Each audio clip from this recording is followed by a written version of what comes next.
Welcome back to Gridiron Gang. The regular season is in the books. We have a wild card weekend preview coming your way. Do you have any initial thoughts on the regular season or any of these matchups that we're about to speak on? You know, I'm all I got to say really is I'm not looking forward to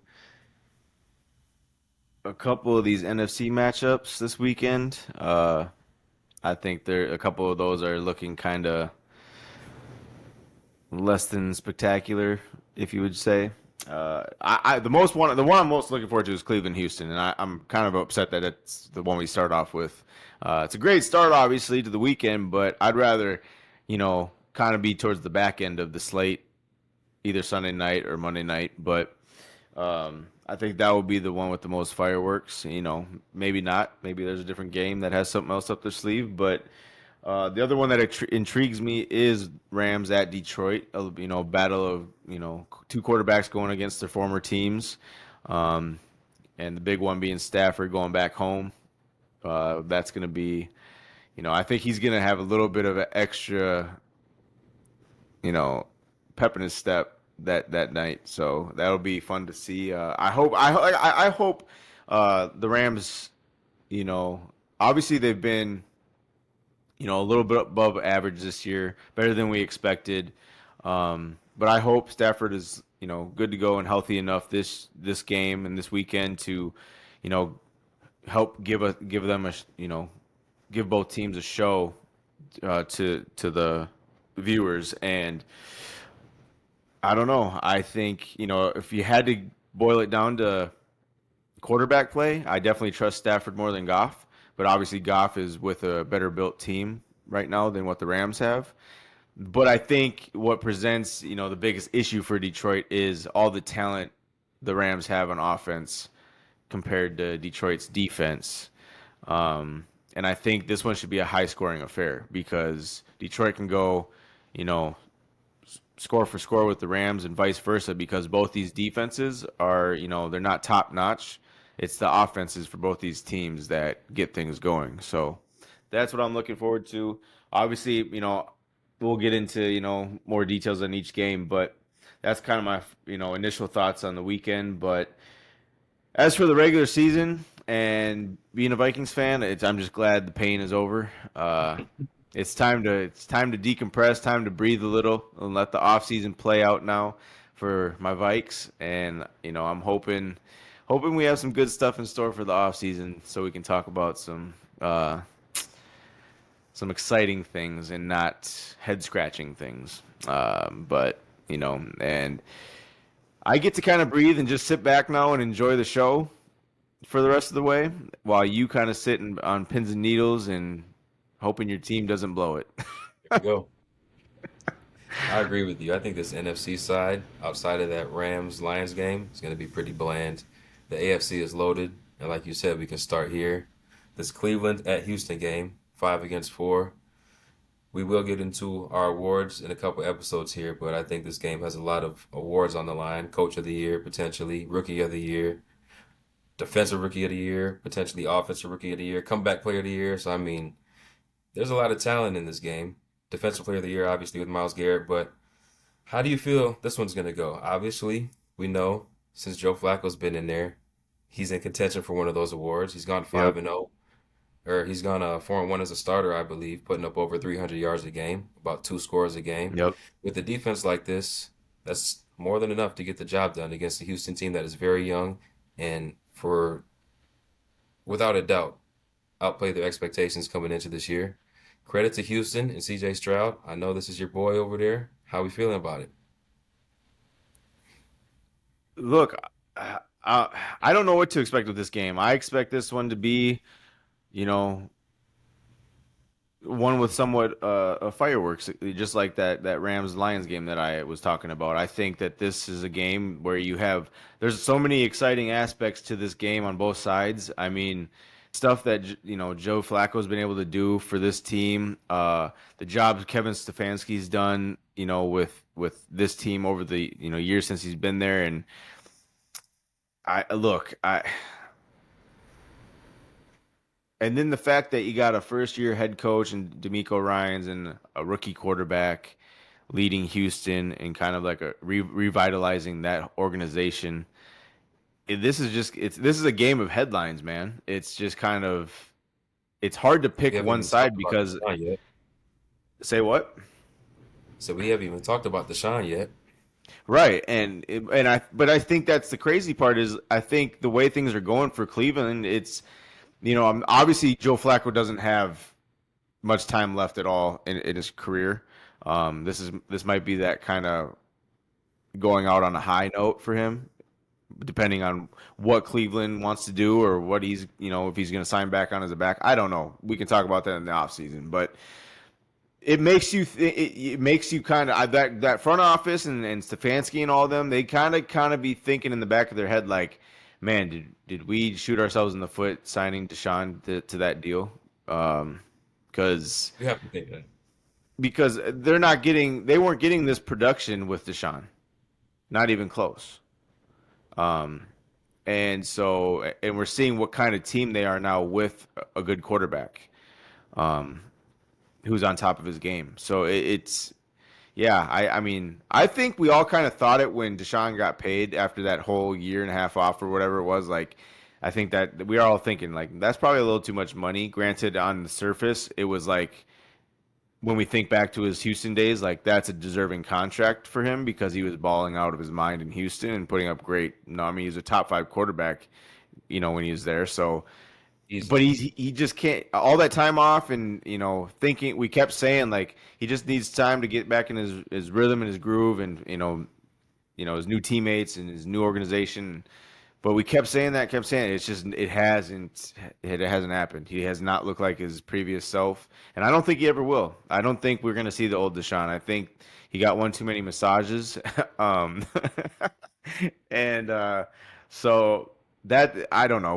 Like there's a lot of things like this are we're gonna dive into in the off season because there's a lot of headlines this off season that we have to touch on, but. I think, for this game in particular, though, there's so many headlines in itself with this game that it's hard to pick a side and choose who you want to win because I like the stories for both these teams and where they're coming from this year. So this is why I'm excited to just kind of be a fan of football this weekend and enjoy these games for what they are. But when it boils down to it, I think I have to give the upper hand to Stefanski, Flacco, and that defense, just because I think they're built a little bit better and they have a little bit more of the experience in the playoffs, or guys on their team with that experience compared to Houston. I think Houston's still a pretty young team, obviously, and I think just getting to a playoff game was huge for them this year. So losing is not going to be the end all be all for them because we're going to see them back here, sooner than later. So I agree. I think Cleveland's defense is built better. They're going to cause some troubles for CJ Stroud, who, although he will probably run away with this Rookie of the Year, he has struggled against a few of the better defenses that he's played this year. Carolina early on in the season when they were hitting on defense, and then the Jets later on in the season. He actually left that game with a concussion. I think they lost that game 30-6 or something like that. Now, Cleveland did play Houston in Week 16. C.J. Stroud was out for that game, but Cleveland did handle them by two scores. Will Anderson Jr. was also out, so two key guys, probably two best players on each side of the ball, Houston will have back. Like we said, they've outplayed their expectations. They probably didn't expect to be here. But given that they are here, I think they are led by a young quarterback who means business. They're led by a coach who means business. I just kind of have to agree with you that this defense over there for Cleveland is going to be a little bit too much. The experience is going to be too much. Stefanski is a coach of the year in the past. He knows how to get out of these situations. I think this team is really believing in Joe Flacco. I think they're kind of accounting for that turnover or two that he's going to have a game, and they're okay with it because he's going to provide 300 yards and a couple scores for you as well. With that defense, that's a-okay. He has a great connection with Amari Cooper right now. He's kind of unlocked David Njoku. So the offense is really clicking in ways that scare me a little bit. For me as a Baltimore fan, if things go the way they should, we're either going to play Cleveland or Houston in this game. I really don't know if I'd rather play the number one defense or if I'd rather play a quarterback who I believe in a little bit more as a passer in CJ Stroud. Either way, it's kind of scary, but I am going to have to go Cleveland in this first round matchup. Miami at Kansas City. Obviously, the big story here is Tyreek is returning home to where it all started. The second biggest story is it's probably going to be 5 degrees, -30 wind chill. How you feel about this one?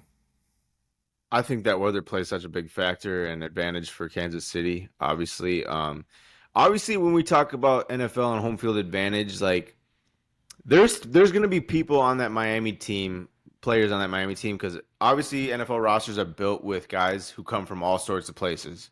So there's going to be guys who on that Miami team who are accustomed to cold weather. They're either from cold weather or they've played in cold weather a bunch throughout their career. So it's not like it's a team that's who is actually from Florida, like in Pee Wee football, and has to go to, you know, Iowa and play outdoor Or some football. shit. You know what I'm saying? Like it's nothing like that. So it's not as big of a thing, um, as we make it out to be, but it still is because they're used to practicing and playing games in Miami, which is obviously hot and humid, strong sunshine. So there is a slight advantage for Kansas City, who is used to playing in that cold climate in the colder months. But obviously, Tyreek is going to be amped up, souped up, ready to go. You know, he's going to want to put on a show at Arrowhead like he's used to doing. Um, but like when it comes down to the weather thing, though, I don't know if I trust Tua yet in this type of weather because this dude is actually a quarterback who's born and raised in warm weather and has always played in warm weather. So that scares me for them. And we already know, like, even though he's been playing well and he's had a good start to his career, I've always said I just don't trust him. And this is gonna be a big game for me to see what he's made of.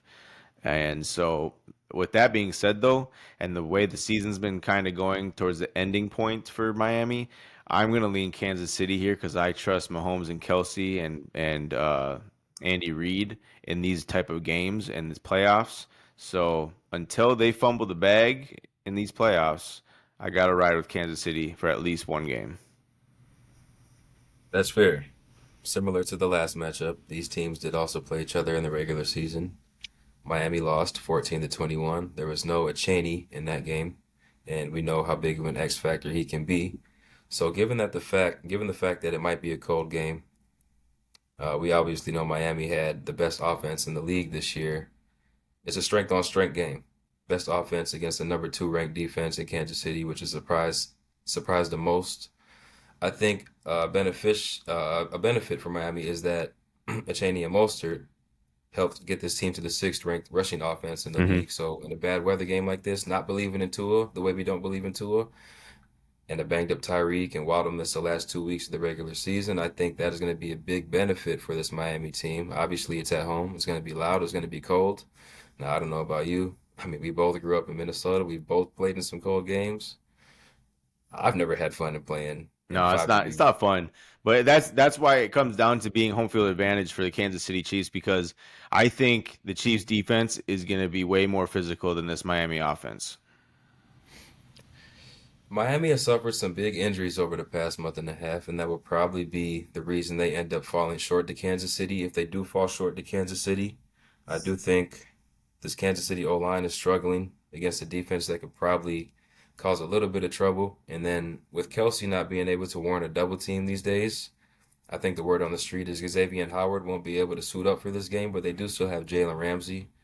If Mike McDaniel wants to get cute, I'm just putting him on Kelsey and then making Patrick Mahomes work magic with these other guys. But I'm going to go Kansas City because, like you said, they've proven it to me time and time again. And until they don't, or somebody knocks them off, you just kind of have to go with them until, they might run into a purple and gold team down the road. Pittsburgh at Baltimore, or at Buffalo, excuse me. I got champions on my mind. So Buffalo started the season 6-6. They finished the season winning out, earning the number two seed in the AFC. And they're probably the hottest team in the league right now against the Pittsburgh team who is 10-7. They didn't have a quarterback. They fired their offensive coordinator. They don't have any kind of defensive players outside of TJ Watt or Hayward that are really worth mentioning if Minka Fitzpatrick isn't going to be able to play. And somehow this team just stays alive. They are like real life zombies, and they always present a little bit of a scare because that coach over there is one of the best you'll ever see. I do think over the past few years, Buffalo, they've lost a little trust postseason after postseason, not showing up in big games outside of that Kansas City game. Pittsburgh's a team you can never count out. I think the keys to the game for the Steelers to steal this game, you obviously found something in your run game with Najee Harris and Warren over the past half of the season. You have two receivers in Pickens and Deontay Washington who are capable of making big plays, big catches, and keeping that offense off the field for Buffalo. And Mike Tomlin, I think he's going to scheme up something. I think he's a better coach than McDermott.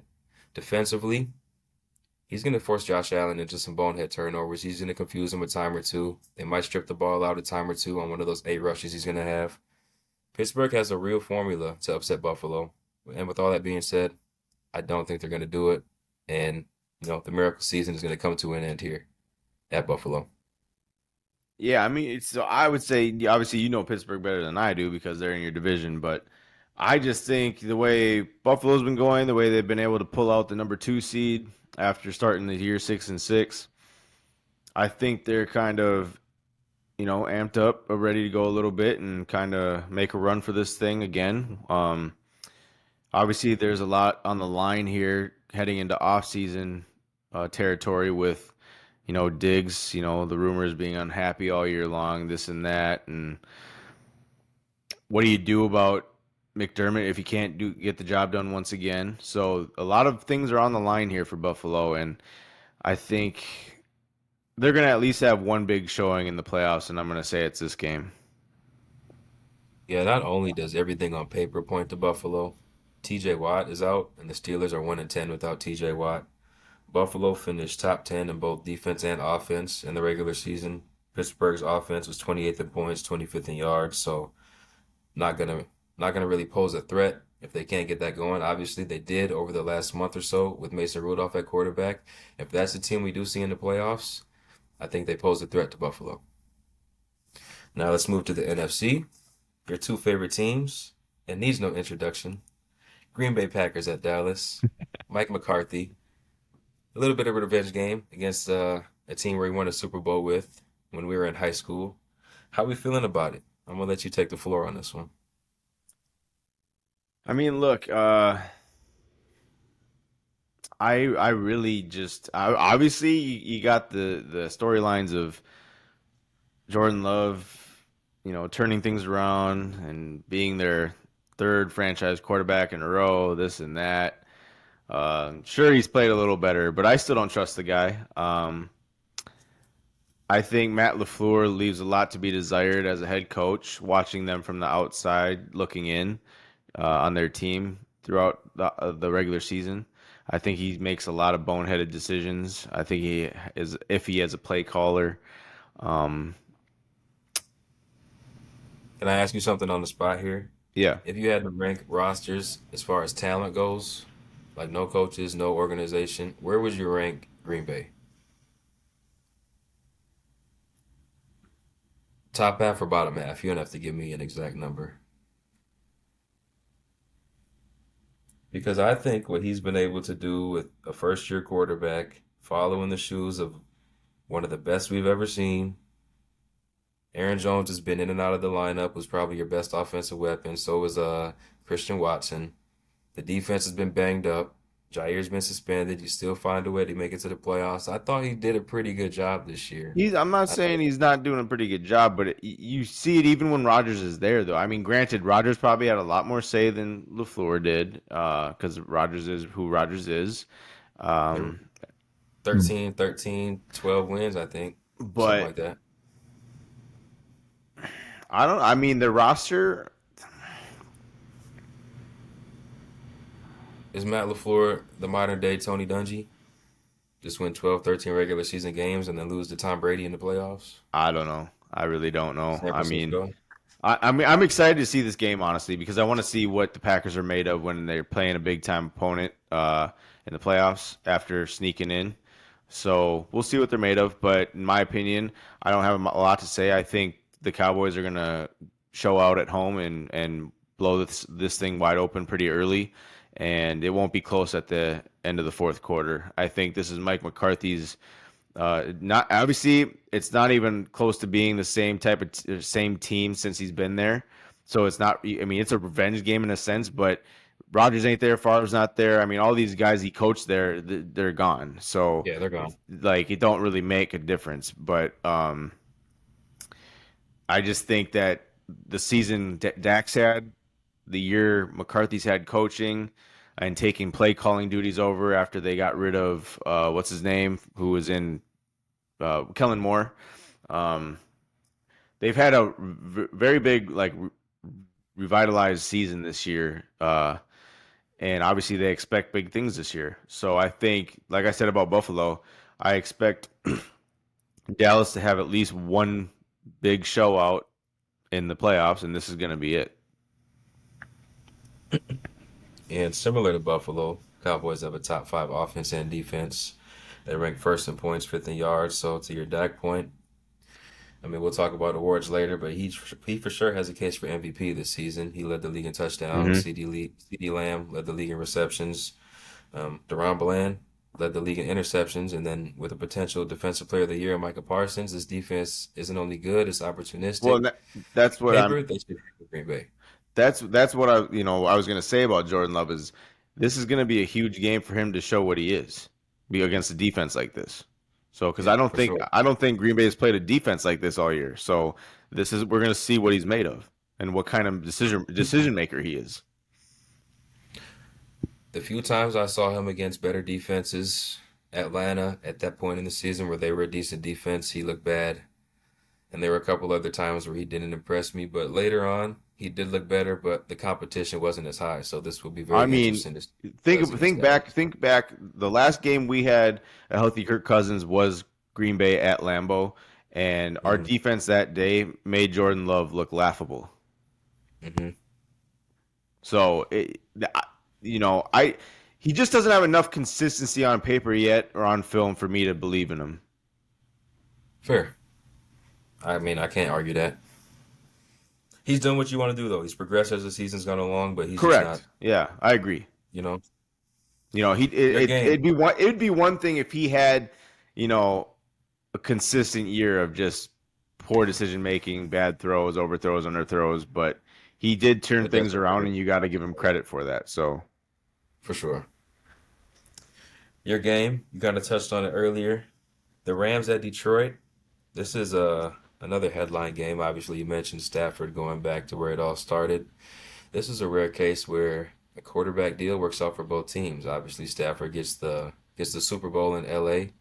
Jared Goff leads the Detroit to their first division title in whatever it was, 29 years or something like that. So, Rams obviously had their moment. Detroit on the rise. You kind of spoke about this one earlier. How you feeling about this one? I think you're kind of leading the Rams, it seemed like, but I I'm not well, sure. so obviously, I'd like to root against both North teams. Sure. But I would say this. Look, I'd like to see the Rams at least put up a hell of a fight and make it, come down to the wire, Hmm. um, and hopefully pull it off because that'd be a hell of a feat for them. But I still gotta lean the Lions' way and give them credit for the season they've had, and I think they're due one playoff wins since they haven't been there in how 30 years, whatever it's been. So they're kind of due for one, and the fact that their first one in so long is at home, Ford Field's gonna be just rowdy as hell. It's gonna feel like a college stadium in there. Hopefully, it should. So and I'm glad they put this game on Sunday Night Football. Like this is gonna be a great way to close out the weekend. I agree. They didn't do us any favors on Monday, which we'll get to in a little bit, but this is a good Sunday night game right here. So we talked about Kansas City, Miami being a strength versus strength kind of game. This one might be like a Rams Kansas City game we saw a couple years ago, 54-51 shootout kind of game because both these defenses, they leave a lot to be desired. And both these offenses, they have weapons everywhere. If you want to talk about the Rams with Cooper Cup, Puka Yep. Nakua, Kyron Williams, who came on this season, and then Matthew Stafford. Obviously, we know he's a wheeler and dealer, one of the best to ever do it. And then obviously we know the weapons on Detroit's side, 4 or 5 deep. Now Laporta is questionable last time I saw, and without him, I think this offense would take quite a bit of a hit. Because even The- though he didn't get nominated to the Pro Bowl, I probably would have put him in there over George Kittle. He Mhm. probably was the best tight end in the NFC outside of TJ Hockenson this year. So this guy possesses a huge threat to defenses across the league, and if he's not able to go, or if he's not 100%, I think Jared Goff is really going to struggle because we know he is very prone to turning the ball over. And you mentioned it early on in the episode. If that's what it's going to come down to, which I do think it might be what it comes down to, I am going to go with the upset. Yeah, well, it's hard to not lean that way just because this would be a total Lions thing to do is have a great year, get your first playoff game, especially a home playoff game in 30 years, and you just shit the bed and you underperform. That The would be Rams over the past month and a half, they're putting 30 on everybody.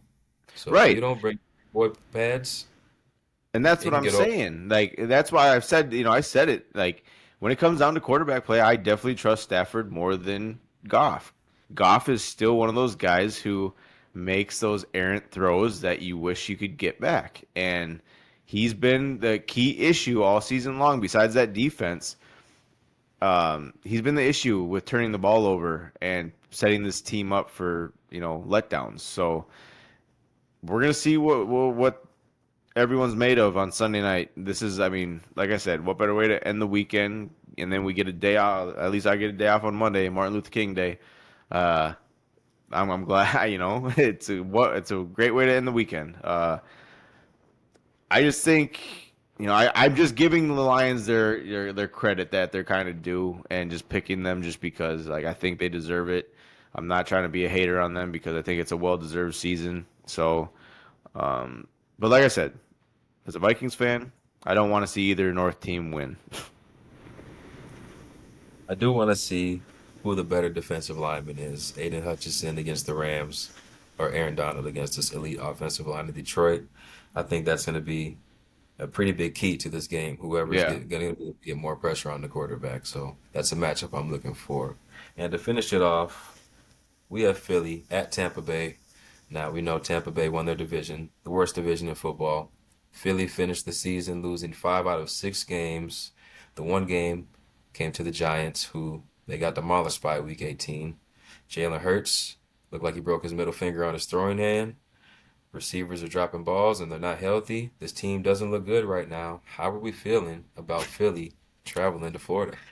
All season long, I'm thinking to myself and saying on the pod, like, whoever ends up playing the winner of the NFC South, that's a cakewalk first game. But now it's just like, It's scary. who knows? I just don't trust Philly at this point. It's hard for me not to pick Philly because of who Tampa Bay is and Baker leading them. Um, I look, you went you end of the season losing 5 out of 6, like you said. I just think if there's any sort of time to have a bounce back and a real good one, it's the first game of the playoffs in this particular matchup.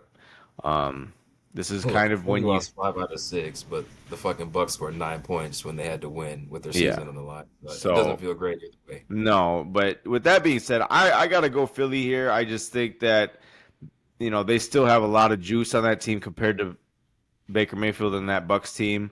Now, don't get me wrong. I think that the Bucks can put up a hell of a fight against this team, especially the way things have been going in Philly. And I think that, like I said before, I think there's quite a bit of turmoil inside those walls in Philly.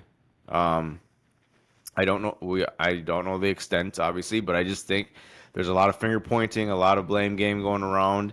Um, So how it affects them in this now that the playoffs are starting, we'll see. But regardless, I'm picking them this week, but it'll probably stop there. I don't know when the award votes have to be in, but Baker did throw for 4,000 yards this year. Evans and Godwin both went for over 1,000. Now, the rush offense scares me because the Buccaneers are 32nd in the league, But Rashad White is a good running back, and he was just the workhorse. They didn't really have anybody else. I do think they can move the ball on Philadelphia, who was 30th in points and 26th in yards defensively. Now, what we thought was an elite defensive line beginning of the year really faltered towards the back half of the season. We always knew the linebackers were an issue, but we thought with Darius Slay, Bradbury, and the addition of Byer that the defensive secondary could kind of cover that up. They're putrid. Tampa Bay possesses some issues. Now, both quarterbacks are banged up, which sucks. Jalen Hurts is obviously the better of the two, but if he can't really hold on to the ball or throw it, they're going to have to rely heavily on DeAndre Swift, who also went over 1,000 yards on the ground.